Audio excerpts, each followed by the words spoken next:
for some reason as women, we attach our value and our worth to, if our husband desires us, then we're valuable. If our husband doesn't want us, then we're just, not worth anything. And sun is coming up, are you ready to go? We can take a ride, we can take it slow. You're looking so good. Stop it. Okay, keep it coming. Oh my Especially gosh. with those nails. Yes. Okay. Well, welcome back to the Road to Self-Love. I am here today with Tracy Duhs again because her first episode was like years ago. Yeah, it literally was years ago. And we have to have another conversation. And we need a juicier conversation. Oh my gosh, we got to get super juicy. So, as you know, self-love to me is the devotion to your individuality, what makes you you. And it's really important for me to allow my guests to explain who they are, what makes them them, and everything in between. You're going to be a star at this because you've already had this question, but we got to start the same way. So, Tracy, what makes you you? How do you want people to know you? All that jazz. A star at this? Well, I don't know about being a star at it, but I feel like the way I show up in the world is very playful. I love to have fun, and I'm very present, love being in the moment, so much so that I lose track of time. So if you're a very punctual person or like by the book, you might not get along. I'm just kidding. But you have a podcast and you release your podcast every week at the same time. Yes, but I have a wonderful team. Okay. That works alongside of my my personality. I'm just going to totally switch gears and ask you a question here. So, what was your never again moment? Like the moment where you experience something, you're like, I am never, ever going to do this to myself again. I'm never going to put myself in this position again. What was that moment for you? That was the moment when I got divorced and was like, I'm never going to live the rest of my life allowing my perception of myself to be seen through someone else's eyes. Like, for so long, I saw myself, I had this attachment to my ex-husband that I would see myself through the perception of his eyes, which I don't even know what that is. We can't even see through anyone else's eyes but our own, right? Mm-hmm. But we think we can see through someone else's eyes. So what we think that they think of us, what I thought that he thought of me is the way I saw myself. Right? And we're not even sure. Did he even think of you that way? Who knows, right? Yeah. We can never really know because perception is always in our own mind, in our own eyes, and we can never 100% understand. People can say things, but even their words may have a different meaning to them than they have to you. Mm-hmm. So you've done a lot of work. Yeah. And you're still working. I think that's why I kept going back to school. I think a lot of people, like you think about therapists, why did they go into therapy? A lot of them will say because they wanted to learn about themselves, work on themselves. I went back into my PhD program because I wanted to understand myself, what I was going through. I was so stuck. I was in so much pain. And no one would have ever known. The interesting thing is that my own father and mother, they, my closest friends, they said, we never knew you were going through this. And I think that that's something that now I really remember when I see people walking down the street or I'm interacting with patients or clients. I remember that we need to be kind. We have this opportunity to be kind because we don't know the battle that anybody is facing inside. And a lot of people, it's a silent battle. Mm-hmm. And my personal battle was something that I felt like I couldn't share because I was protecting someone that I loved. Mm-hmm. And I needed to keep it silent to protect this person. It was such a private matter that I held it all inside. That was your journey too, right? Like you were waiting for your husband to fill your cup and he just wasn't doing that. So how did you go from waiting to filling your cup, and how was that experience? What was that journey like? Well, mine was a really, it was an interesting situation because a lot of it revolved around physical touch. He withheld that, and I was raised in a home where my dad's a pastor, my parents are missionaries. And I was taught that you don't let a man touch you until you get married. You know, it's like, this is so sacred. And then like the thought of like pleasure and all those things, like I always thought that was,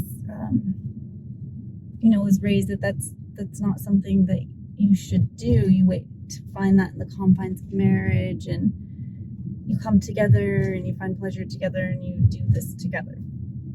So those were the stories, the things that I was taught, that I was raised believing. So when I got into the marriage and I found out that my husband was going to withhold that and not offer that, I felt like really physically stuck, because it was like, how do I find this release? Mm-hmm.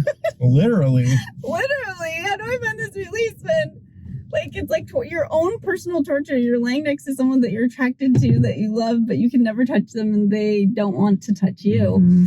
And I found myself really stuck, because I was like, God, I can't give this to myself and my husband doesn't want to give it to me. So I'm really stuck. Like, I was just like, my own personal belief system was that it was wrong to pleasure myself, wrong to give myself that. And then, I couldn't get it from this person. So I became like really stuck. And then it like escalated, because it's like, he came to realize that if we connected emotionally, then that increased my desire to want something physically. Mm. So he withheld the emotional connection too, so then it's like, I just felt so alone. I've never felt more alone, like being next to somebody, but feeling alone. I know I'm not the only woman out there. I have close friends actually who've experienced similar things, where their husband, they're beautiful, and their husband doesn't want to touch them. And, for some reason as women, we attach our value and our worth to, not all women, but some women, it feels like this conditioning of like, if our husband desires us, then we're valuable. If our husband doesn't want us, then we're just, not worth anything. And men in general. And it just, I felt so worthless, so like, wow, if my husband doesn't want me. I would walk around the aisles of the grocery store or the mall, and I would see women that, maybe look like they didn't take care of themselves as much, like just enjoying life, eating at McDonald's, whatever, nothing bad about that, but not like worried as much about, and their husband's just adoring them. And I'm like, I'm working so hard at the gym, eating healthy, doing all these things, and my husband won't even look at me, and my head couldn't wrap around the fact that, like, I try so hard. I don't understand why this isn't working. Like, what am I doing wrong?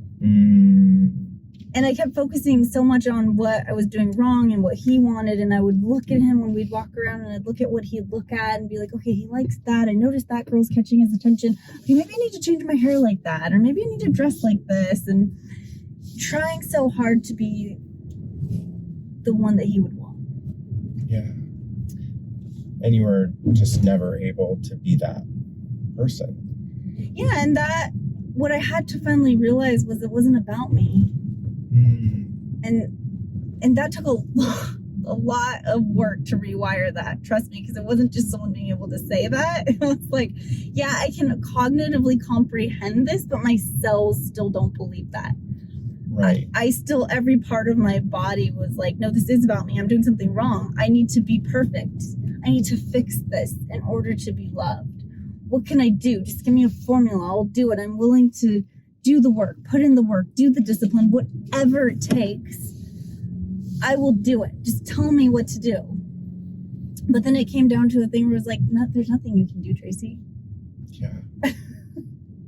That was the hard thing for me to accept. There's nothing you can do. The harder you try, the more he doesn't want you.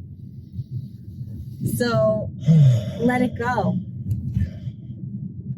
And sometimes, I mean, that letting go, like, looked like leaving your marriage, separating your kids from their father full time. Like, it was a lot. Yeah, I mean, I ultimately said, I just need you to love me and adore me. And he said, I don't feel like it. I don't want to. And I think those words, I don't feel like it, really opened my eyes up and made me realize, oh, it really takes two. We have to both desire this. And if you don't feel like it, then what are we doing here? Right. The thing that changed everything for me was taking that personal responsibility of like, it's not his job to love me and adore me.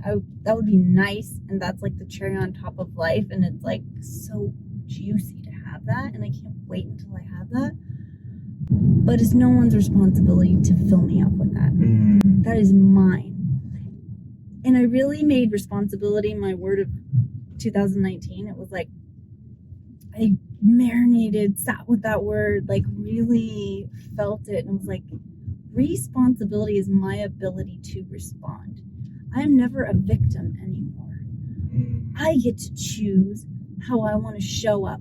I get to choose how I want to respond in the situation. I get to. It's like, then it became exciting. Responsibility became a really exciting, empowering word. I'm so empowered now. I never have to live another day worrying, why doesn't this guy like me? Or why isn't, this guy doing this or that? It's like, well, that doesn't have any effect on what I know about myself to be true. And that's my responsibility to hold that and know that and cultivate that and really nourish it. And humbly know who I am as a woman and who I am as a human and what my purpose is here on earth. And just, being so grounded in that. If this episode hasn't taught you anything other than to know that you are not alone, please remember that, because you are not alone. And if you're going through it, someone else is absolutely going through it. Yes. And that's just really, really important for me to continue to shine truth on every single day. Thank you for saying that, because I felt alone when I was going through my thing. And now coming out of it, I realized there's so many people that were going through the same thing. So you are not alone. And with that, remember, you are worth it. You deserve it. And you are not alone. We'll see you next time on the road to self-love. Bye. Bye.